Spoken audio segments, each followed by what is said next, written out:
All right, picking up from where we left off here, this is part two of two parts.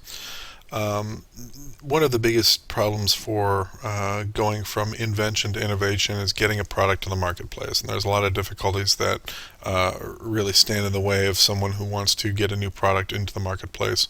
First thing you need to consider is competition. It can be on local, national, or global levels. Increasingly, with the internetization of the world, more and more people are competing on a global level. It's just the whole nature of globalization. But still, sometimes there are local and national competitions that need to be considered when trying to bring a new product to the marketplace.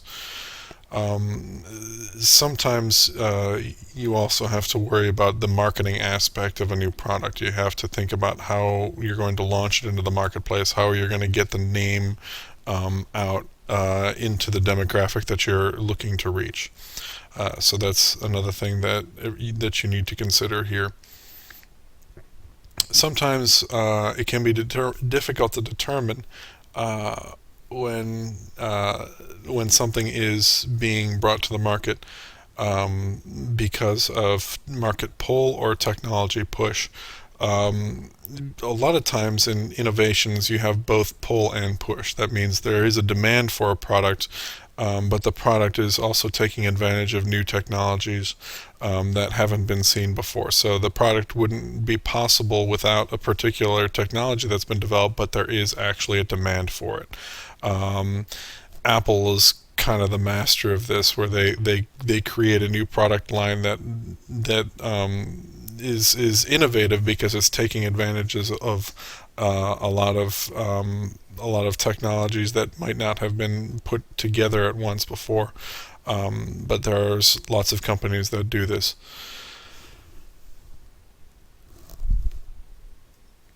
Now, there are specific strategies that really need to occur for innovation. Companies will typically encourage advancements, and there's well-known companies that are out there that really kind of go out of their way to encourage their employees to think freely and to come up with new products with the understanding that the company owns all the products that they make.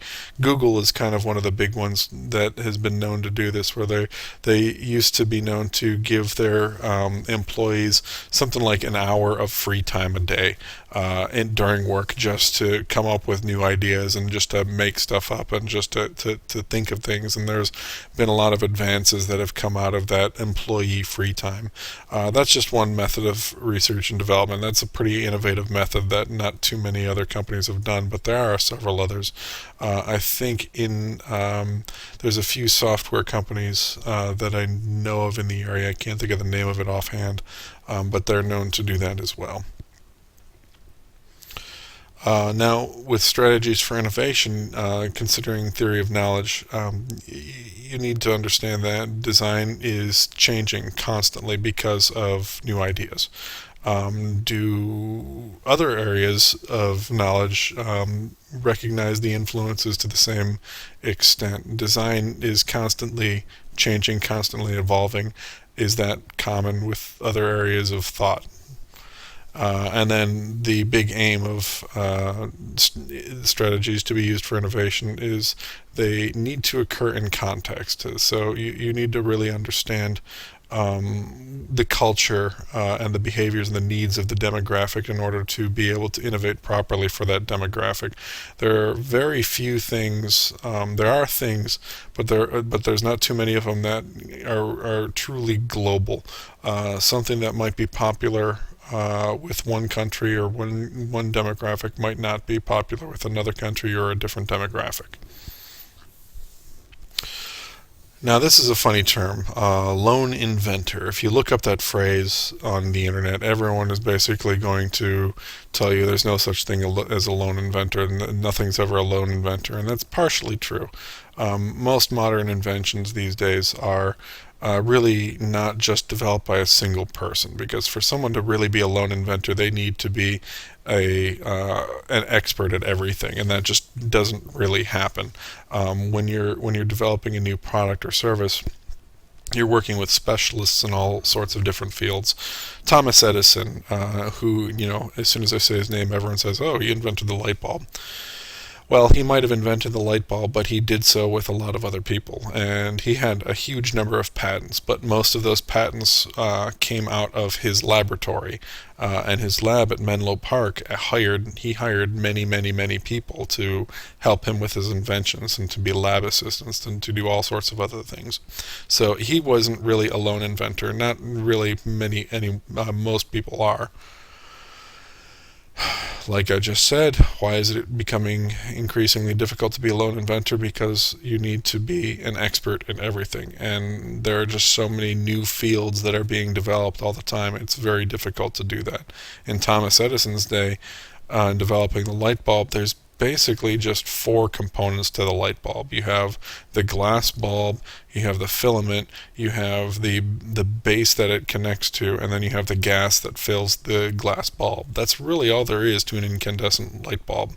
New stuff is much more complicated because a lot of the easy stuff, the simple stuff like that, has already been developed.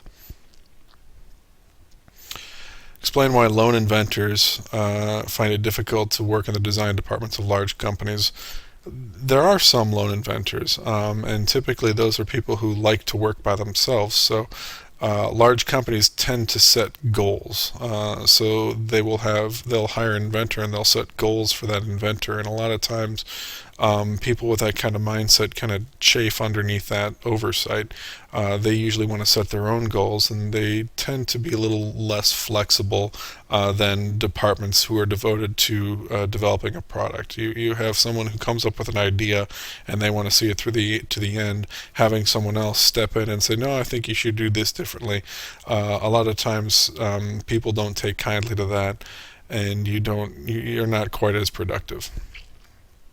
Product champion is an interesting term here. Product champion, and IB really likes to throw out James Dyson's name on this one as a product champion, but there's a few people who play the role of product champion, and this is doesn't necessarily have to be an inventor or an innovator. It's just a person who really knows a particular product and really is advocating for a particular product. A good example of a product champion it could be Steve Jobs from Apple. He didn't personally develop a lot of product, but he really became the face of that company and a lot of their products.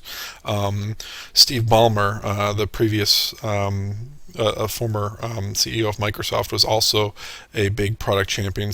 There's a lot of Steves out there apparently, and Steve Ballmer, Steve Jobs, and then Bill Gates is probably the best known for Microsoft products as a champion of their products. He was the founder of the company. He was one of their primary developers for a large number of years, but he kind of stepped aside years ago to just kind of champion their products. And then he stepped down, and they had a change in executives, and they're still going. But some of these people who become well known, James Dyson, like I just mentioned with the Dyson vacuum cleaners, they become these real product champions.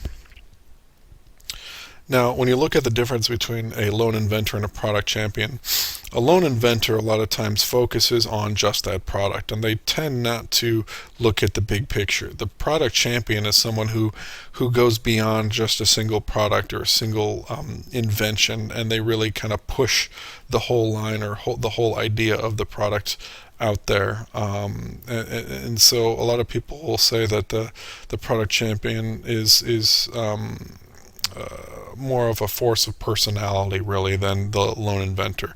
The lone inventor might just want to focus on their work and focus on the one design, while the product champion really goes out there to market the idea to the target demographics. Inventors, product champions are usually very persuasive, and they really champion their product. An inventor might not be able to do that. Someone who is really trying to be innovative with a new product line might not be able to do that as well. And the reason for that is it takes a lot of money to get these businesses off the ground. It takes quite a bit of money to produce something on any kind of meaningful scale. When I'm talking about scale, I'm talking about being able to hire factories to produce things for you, being able to hire companies who can make these very complex systems, and being able to manufacture all these components. It's a really big challenge, and financial support is usually the most difficult hurdle for a lot of these innovations and inventions have to overcome to be able to get out into the marketplace.